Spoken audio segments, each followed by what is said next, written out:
Okay.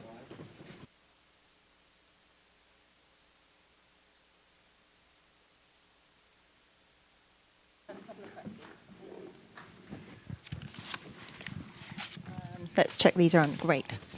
Wow, that was utterly spellbinding. Thank you so much. You lived up to all my, you ticked off all my boxes, you know. You thank you. discussed It's all those issues. really is it's an honor to be here and to be forced to think about design, which I realized as I was working on this that I've thought about it my whole life, and that I really haven't thought about it as design, Right. but just as stuff, Yeah. just as things you hold. And talking about stuff and things you hold, I mean, for some people, writing about the everyday, the marginalia of life, is actually a kind of political statement, or a political activity in a way, to sort of, you know, some artists have done that to fight back against, you know, dominant regime and so forth. But it struck me when you were talking then, when you mentioned things for you, sometimes it just being a reasonable way to proceed. Which was it for you?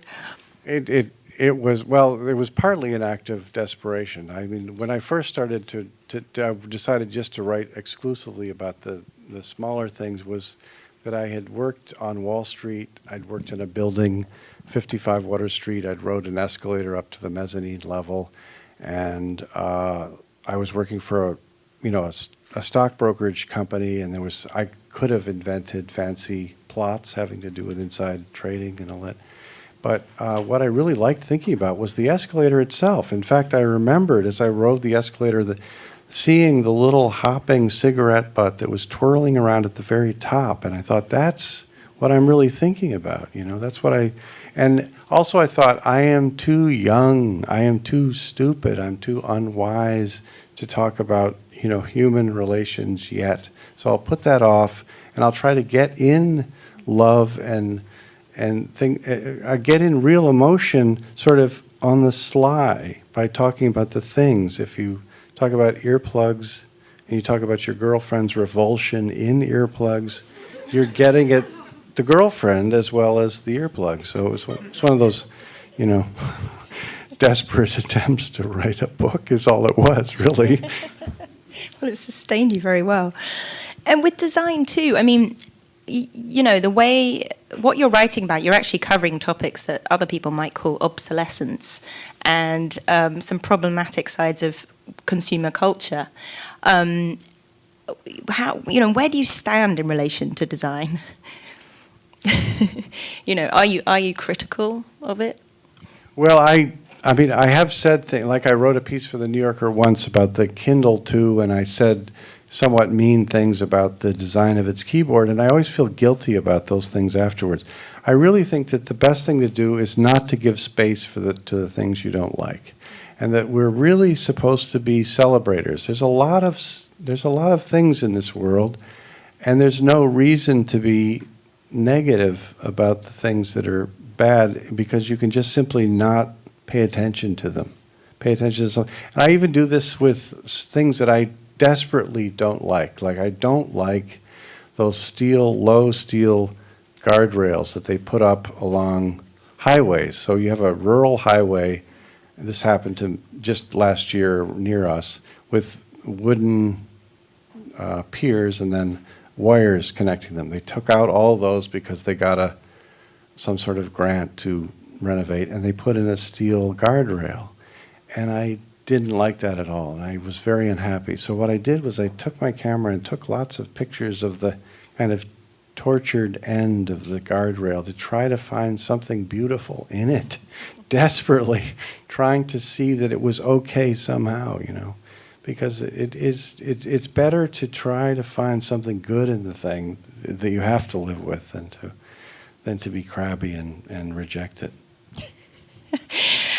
Got it.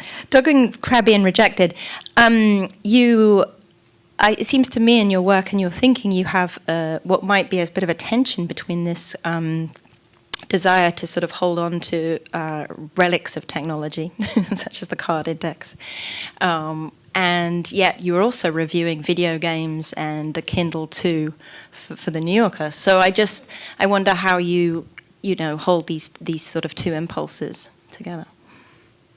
Well, it's because, as you said, I love factory tours. I love anyone who wants to take me through something I've never seen before and show me machines that are doing complicated things. I'm ready to go. In fact, the most recent one was I wanted to know what liquid crystal screens were. We look at them all day long. We've all got iPads and retina displays and fancy things. What is a liquid crystal display? So I said to the New Yorker people, can I go to Korea and see a factory? And they let me go to Korea and see the LG factory, and this amazing, the mother glass comes out of this thing that looks like a pizza oven, trembling. And it's coated with various things, and it does its magical stuff, and I tried to describe it in a piece because it seemed to me that it was in some ways a political act. It making something that everyone wants to look at, and that doesn't have any hostile intent, that takes, it actually, liquid crystal comes from Darmstadt, Germany. Who knew? And goes to Korea and then is layered on the, it's a very international thing that takes the work of all these countries, and it's sort of, in a way, a peaceable activity that unites humanity for us to have the pleasure of staring at screens all day. Well, that actually answers my previous question in that you seem to take such a positive, optimistic view of such a thing, whereas others might have read into that process of shipping things from one side of the world to the other as wasteful, harmful, etc. Well, it is. I mean, there are always costs, and it's terrible, and it's sad. And then you don't want people just staring at screens all day. So there's the cost as well. I just think that sometimes it's good to look at, to bracket off and look at one part of something and say, this was really hard to do.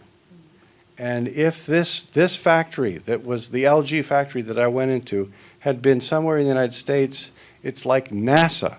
We would have tours going through it. We would have had thousands of articles written about this miracle. But it's a miracle happening in a different country, so we don't give it enough respect. So it's just a way of saying, let's respect the fact that, it's an international world, and people do amazing things all over the place. It's the lingua franca. And well, as a sort of just a final question, just perhaps you could give some words of advice to the students. You began your talk with such a kind of, and I think everyone in the room kind of was feeling with you the pain and labor of attempting to introduce words to things. And this is what we're trying to do here. How do you recommend for them to keep this going, and where to start even? Well, I think the approach, first of all, I would like to take the summer intensive. I think I would benefit. We would like to. Everyone in this room would benefit from the summer. I think there's just something useful about having the thing in front of you, looking at it for a long time, using it, talking to other people about it. All the research, which is really just living with something and taking it in, is helpful. I always find I'm interested in everything. I don't, for instance, I don't like professional football, and I'm sorry about that. But I love the history of the history of anything is interesting. So how something got to the shape it had, or the particular weight. Why is it heavy? Why are plastic objects sometimes secretly weighted internally to be heavy so that they feel that they're more than plastic? All those kinds of questions are interesting, and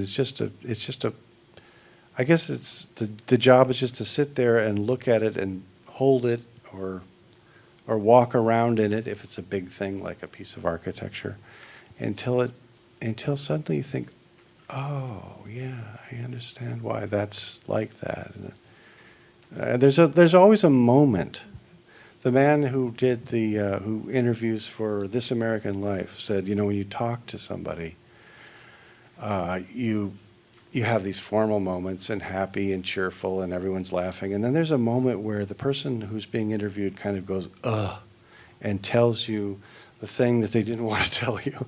And that's true for things too. That's true even for, being in a hotel lobby and you walk around it and it suddenly has that thing that it wants to tell you.